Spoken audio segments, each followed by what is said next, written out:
Bien, vamos con la cuarta y última práctica de las prácticas de química, en la que abordaremos la química orgánica. Como sabéis, las moléculas orgánicas básicamente van a consistir fundamentalmente de un esqueleto de carbonos que están unidos entre sí por enlaces sencillos y en el resto de las posiciones tienen unidos hidrógenos. ¿Vale? Sin embargo, no todos tienen la misma estructura, también pueden contener dobles enlaces, carbono-carbono, así también como otros elementos, como por ejemplo el nitrógeno, el oxígeno, el azufre, etc. Estos átomos o este tipo de agrupaciones especiales van a definir la reactividad química de esas moléculas y es lo que vamos a determinar a denominar grupos funcionales. Estos grupos funcionales son los que vamos a aprender a distinguir y a identificar en esta práctica. Vamos a identificar tanto los alcoholes, que son los que llevan un grupo hidroxilo, como sabéis, en la cadena hidrocarbonada, digamos, y el grupo OH, los grupos carboxílicos, que son los grupos carboxilo de los ácidos carboxílicos, un carbono, doble enlace con oxígeno y otro con un grupo hidroxilo, los grupos carbonilo de aldehídos y cetonas. Como sabéis, el aldehído tiene esta estructura, mientras que la cetona tiene unidas dos cadenas laterales. Y también el grupo fenol. El grupo fenol son alcoholes aromáticos, un grupo hidroxilo del alcohol unido a un anillo aromático. En la última práctica, en la práctica de los grupos funcionales, utilizaréis este tipo de tubos, de frascos, que contienen cada uno de vuestros reactivos.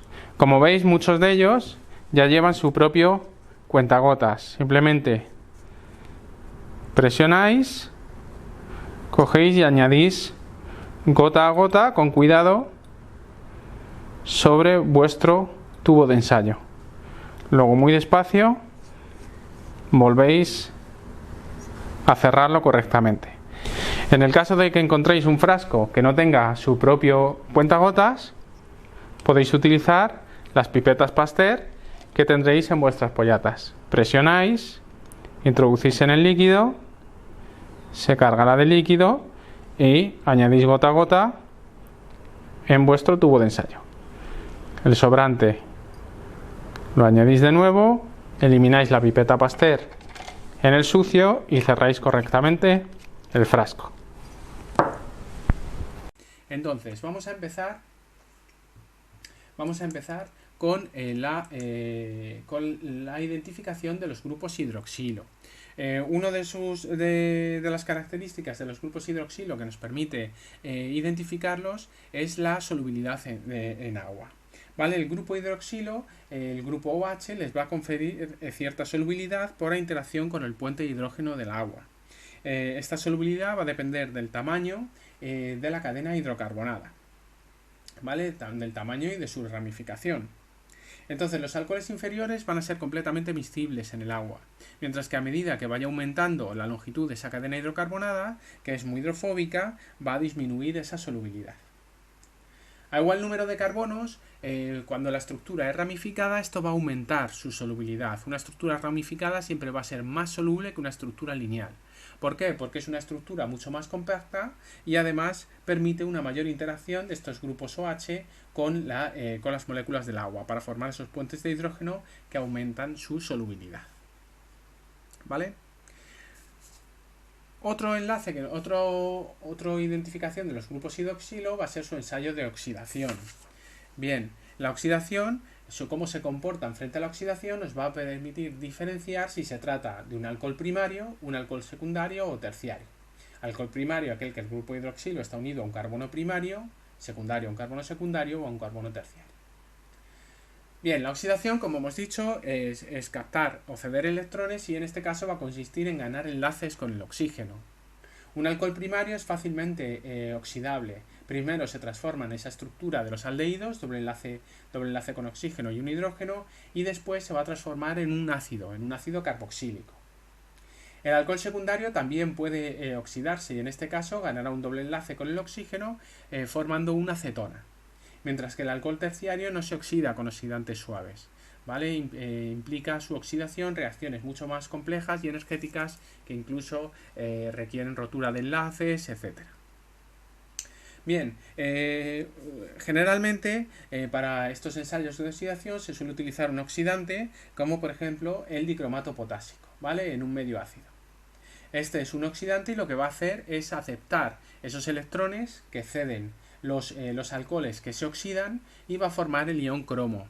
¿Vale? El ion cromo, 3+, es vira a color verde. Por lo tanto, de este dicromato potásico que tiene un color anaranjado, cuando se reduce aceptando los electrones de los alcoholes, va a virar a color verde. ¿Vale? Se forman sales del cromo 3 y se virará a color verde. Por lo tanto, podremos distinguir entre alcoholes primarios y secundarios, que formarán estos compuestos de color verde, y los alcoholes terciarios. Todo ello siguiendo las instrucciones precisas que tendréis en el cuaderno de prácticas. Bien, lo siguiente que vamos a identificar, hemos identificado ahora los grupos hidroxilo, si además si son miscibles o no miscibles en el agua y si son oxidables o no. Lo que vamos a distinguir ahora es entre grupos carboxilo y alcoholes. ¿Vale? Los alcoholes se diferencian de los ácidos carboxílicos en su capacidad ácida, en ser ácidos más o menos fuertes. Bien, vamos a hacer por lo tanto ensayos de acidez. Los alcoholes solamente van a reaccionar con bases inorgánicas muy fuertes, su grado de acidez es muy baja, ¿vale? No tienden a disociarse.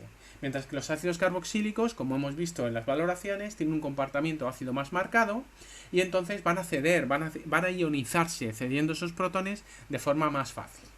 Por lo tanto, van a reaccionar con bases débiles como el bicarbonato sódico. ¿Vale? Siguiendo esta reacción, un ejemplo que veremos con el ácido acético, ¿vale? Vamos a utilizar ácido acético, ácido salicílico o etanol. Dos ácidos, la diferencia como veremos más adelante es que el ácido salicílico tiene además un grupo fenol en su estructura y el etanol, ¿vale? Que es un alcohol. Los ácidos carboxílicos con ese comportamiento ácido más marcado van a ceder sus protones al bicarbonato sódico, van a formar esta estructura y se va a formar bicarbonato, el ion bicarbonato que al final va a ceder CO2. Por lo tanto, se van a formar burbujas en el agua, se va a liberar CO2. Así podremos identificar los compuestos que liberen estas burbujas, que serán ácidos carboxílicos y por lo tanto ácido acético o ácido salicílico, de los alcoholes, que no lo van a hacer, etanol. ¿Vale? Ya hemos diferenciado los alcoholes de los grupos carboxilo. Pero ahora, ¿cómo identificamos, cómo diferenciamos entre ese ácido acético y ácido salicílico? Pues por la característica de este ácido salicílico, como veis que tiene en su estructura un grupo fenol. Un grupo fenol, un anillo aromático unido a un grupo hidroxilo. El grupo fenol tiene la capacidad de reaccionar con el ion férrico para formar sales férricas coloreadas. Un ácido carboxílico normal no tiene esta capacidad, es exclusiva del grupo fenol. Por lo tanto, en presencia de iones férricos, que serán lo que haremos, va a formar este complejo que tiene un intenso color violeta. Por lo tanto, virará del amarillo al violeta. Podremos diferenciar el ácido salicílico, que sí tiene ese grupo fenol y formará este complejo, del ácido acético, que no lo tiene. Así, siguiendo las instrucciones de prácticas de lo que tenemos que hacer, podremos identificar entre estos dos grupos funcionales. Bien, por último, lo que vamos a diferenciar son los grupos carbonilo, como hemos dicho, aldehídos o cetonas. ¿Vale? Esto también lo vamos a ver por distintas capacidades. Bien, lo primero que vamos a ver es la identificación de si la molécula tiene un grupo carbonilo, por lo tanto, si es un aldehído o una cetona. Y lo vamos a ver porque tienen unas reacciones con un reactivo especial, que es el de Brady, que es la 2,4-dinitrofenilhidracina, que con los grupos carbonilo va a formar una reacción de condensación pasando la fenilhidracina a fenilhidrazonas. Y esto lo que va a hacer van a ser compuestos que van a precipitar.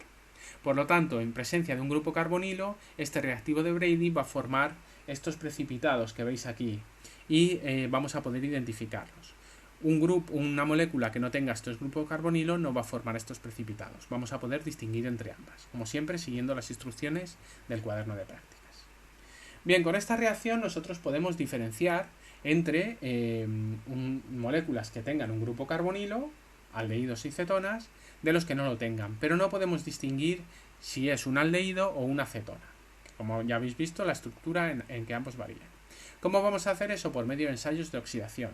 Lo hemos visto antes con los alcoholes. Los alcoholes primarios hemos dicho que primero podían oxidarse a aldehídos y después ese aldehído puede volver a oxidarse para formar ácidos carboxílicos. Por lo tanto, son fácilmente oxidables, mientras que la acetona no puede ganar más dobles enlaces con el oxígeno por su estructura, por lo tanto no es oxidable.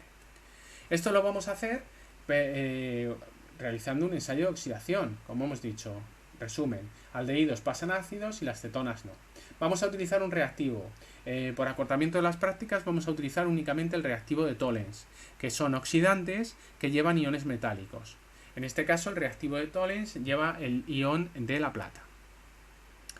Este es un compuesto, como os he dicho, que tiene una estructura diaminoargéntica y lo que va a hacer es básicamente permitir la oxidación del aldehído. El aldehído se oxida, forma un ácido carboxílico, gana enlaces con el oxígeno y el reactivo de Tollens se reduce, capta esos electrones que cede el aldehído y lo que va a formar es plata metálica. ¿Vale? Por lo tanto, lo que se forma en el tubo va a ser un espejo de plata. Es la misma reacción que se realiza, de hecho, para los espejos, para cubrir esa patina de plata en los espejos. Por lo tanto, las paredes veréis ese espejo de plata en las que contengan un aldehído y no lo veréis en los que contengan una acetona. Así podremos diferenciarlo. Bien, también siguiendo las instrucciones específicas que vienen en el cuaderno de prácticas. Con esto habremos acabado las prácticas y tendréis todo el material y todos los conocimientos necesarios para completar las cuestiones y para realizar correctamente el examen del final de las prácticas.